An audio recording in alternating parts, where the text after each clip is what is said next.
Señora Secretaria de Manejo de Riesgos, Doctora María del Pilar Cornejo, Señor Representante Especial de las Naciones Unidas, Margareta Walsh. The UN, Margareta Wilson, distinguished guests, ladies and gentlemen, good morning.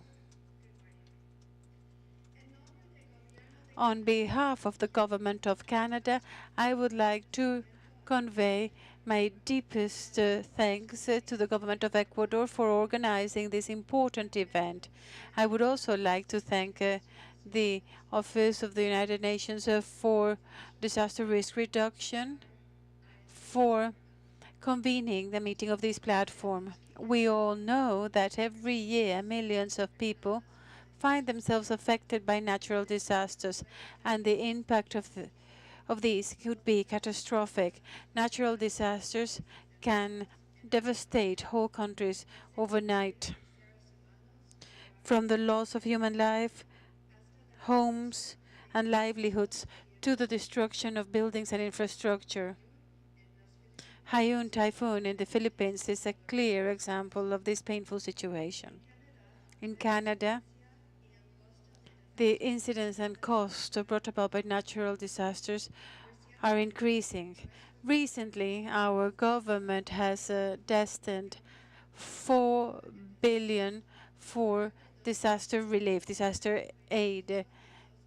In the last 12 months, Canada witnessed two terrible events, the derailing and explosion of a train, which led to the tragic loss of lives and property, and the great flood in the south of the province of Alberta.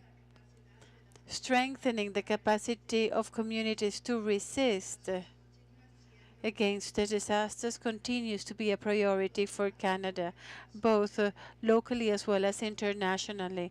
Our government has led an integrated approach to disaster risk reduction, building resistance capacity, acknowledging that reduction and mitigation of risks and vulnerabilities is a lot more effective than responding after a disaster. Locally, Canada is committed to moving forward in disaster prevention, and it is working with the different provinces, territories, and municipalities in order to build safer and more prepared communities.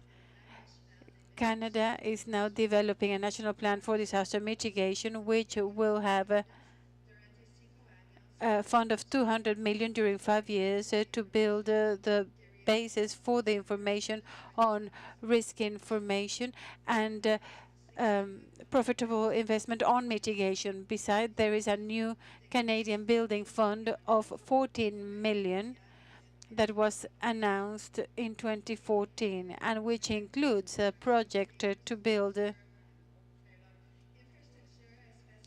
special infrastructure for disaster mitigation. These investments show Canada's commitment of moving from a very expensive recovery response system to one of mitigation and preventive management of disasters.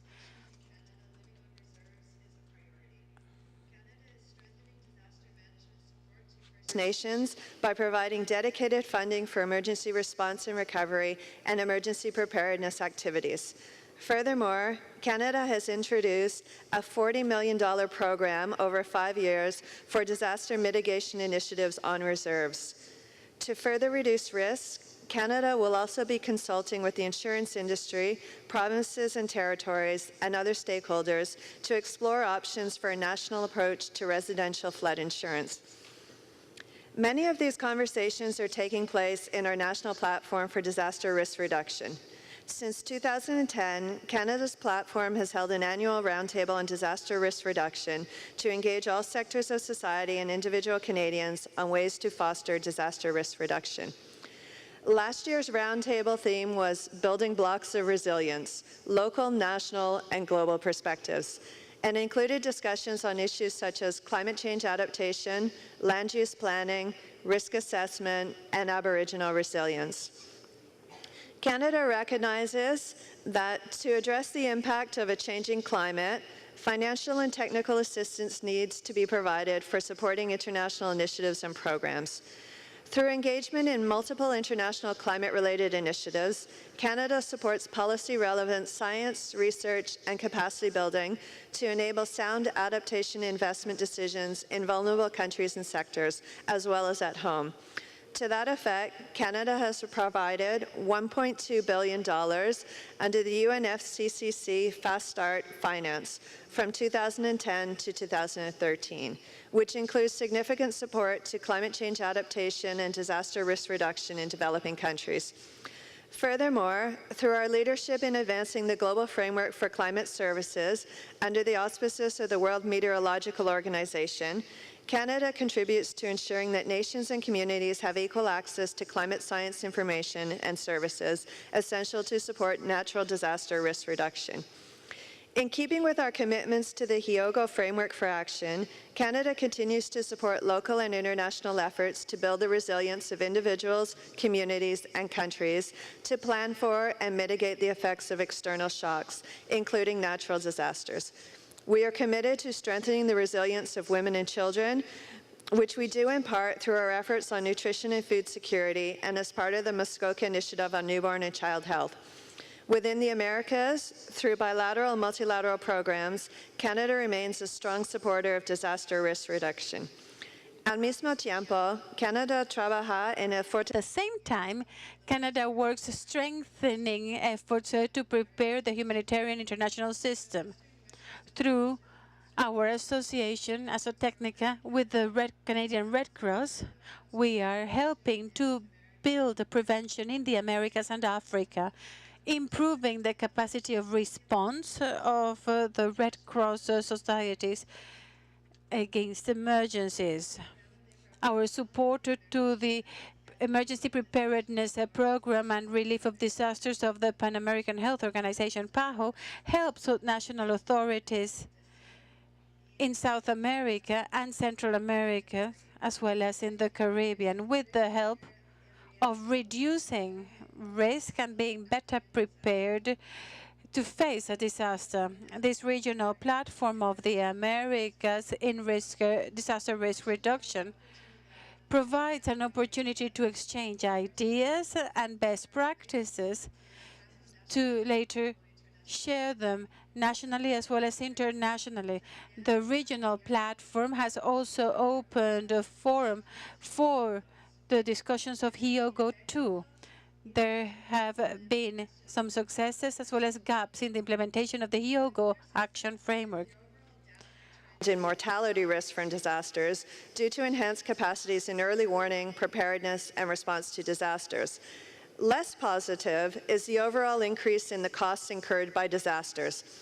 As such, all nations need to expend effort in addressing risks and supporting response to disasters in order to reverse the rising economic costs. Canada has extensive international experience in engaging the private sector and the use of financial tools for effectively responding to disasters, tools which also can support effective risk reduction. By working together with our many traditional and private sector partners, the risk transfer and insurance facility that has been developed in the Caribbean and extended to Central American countries is a model that a number of other regions are emulating. Going forward, Canada would like to see a Hyogo framework that is pragmatic, action-oriented, and measurable, and emphasizes the key role of prevention and mitigation in building resilient communities. In closing, I would like to reiterate the importance Canada attaches to this forum and the key issues discussed here. As Canada continues to make progress in meeting our Hyogo commitments, we are seeking the benefits of adopting an inclusive and participatory approach to advancing disaster risk reduction through initiatives like our national platform and investments in disaster mitigation. With less than a year before we're tasked with finalizing an effective international agreement on disaster risk reduction, Canada will continue to work with all stakeholders and partners to achieve an agreement that builds resilience to natural disasters across the globe in nations and communities. Thank you. Merci. Gracias.